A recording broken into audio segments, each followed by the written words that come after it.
What was the first stop where you killed an enemy combatant? I wish I could kill more of them. Killing never affected you. If I use any of the other charges that we used to train with, I would kill that woman.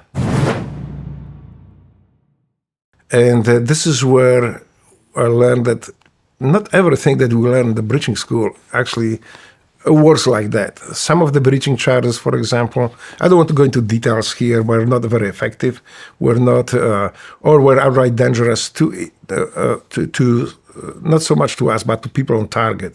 We found out that most of these targets we were hitting, they were terrorists hiding behind women and children, and they tend to put them in the next to front door or somewhere close so they can have a route of escape while we stumble over their family members. And breaching the way we used to do could be potentially life-threatening to people there. And we had to change. As a matter of fact, we had army guys, the in charge of the theater. I think they call us to scale down with the breaching because they don't want civilians to get hurt. So we had to actually change some of the methods we were doing, make it safer for them, but also for us, but also the breaching charges that actually I was instrumental in developing it and make that charge available to all of us. And that was widely used later by SEAL teams in Baghdad and in Iraq. So that was pretty good stuff. I remember I was breaching the steel door with the woman. We didn't know at that time yet, but she was maybe like 2 feet away from the steel door. And I breached the steel door.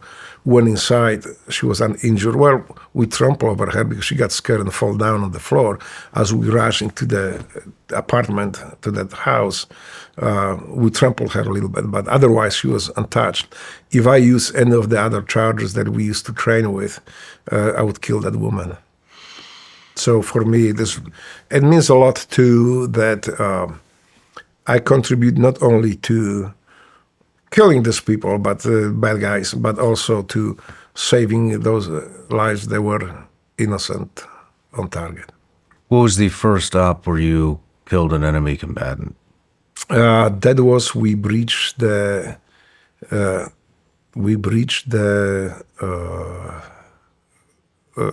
two apartments next to each other, and we breached one. The other guy, the two doors were breached.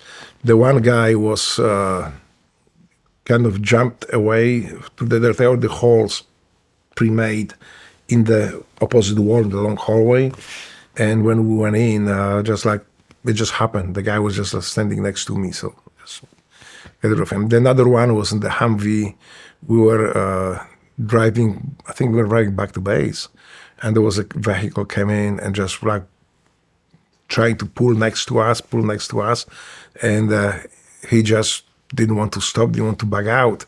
And that was kind of suspicious at the time. It was, I think, like 3 o'clock, 4 o'clock in the morning on the way back. No, I'm sorry, we're just driving on another mission too, because we were hitting multiple targets at the time. So I just have to stop him, and I stopped the guy. So. Did that affect you at all? No. No? Killing never affected you? Not really, because I did what was right for America, and there was just, we were all prepared. I never seen in Iraq anything that I was not prepared to see. I never did in Iraq anything I was not prepared to do by U.S. Navy. So not really,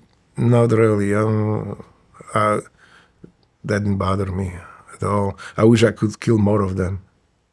Because, like I say earlier, if that one that got away, maybe we were able to kill him, some of our brothers would come back home.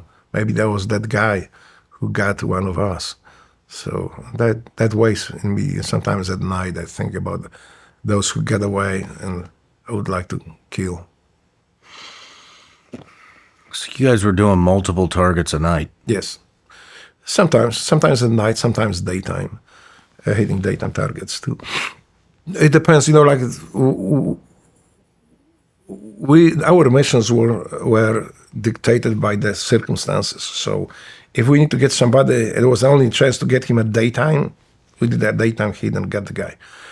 We prefer nights, of course. Most of our missions were at night, but there was nothing unusual to do something at daytime if we had to do it. We were prepared for either way.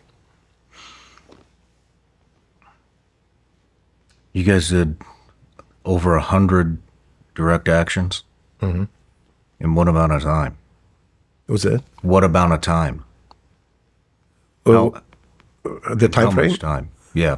Well, that was within the first year in Iraq, Wow. most of it. What was your Bronze Star for? With Valor? On target, there was a hand-to-hand combat with the insurgent. And we needed this guy. We needed this guy alive. So I was able to go and basically kick his ass back and tag him and take him out. Could you be a little more descriptive? Yeah, I don't want to go into too much details because you know the today's environment.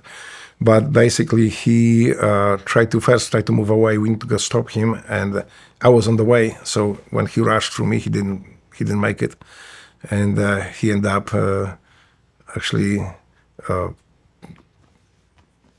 trying to do it again, and he was pretty aggressive. So the easiest way was to kill the guy, but we needed this guy, so I was able to go take him down, and eventually, pummel him a little bit and handcuff him and bring him down. So yeah, that was the guy. Who was it? That was, I don't remember who he was, but we have the list of the guys. There was so many of them. I just don't, I don't remember this particular guy who he was. I see his face. I see his, I still vividly remember that. But yeah. How did you get him down? With my fists, with my legs and my gun. So I didn't want to shoot him because again, that was not the guy who wanted to shoot. But it came to the hand-to-hand combat. So this is what my Bronze Star actually says, that what happened, that describes that.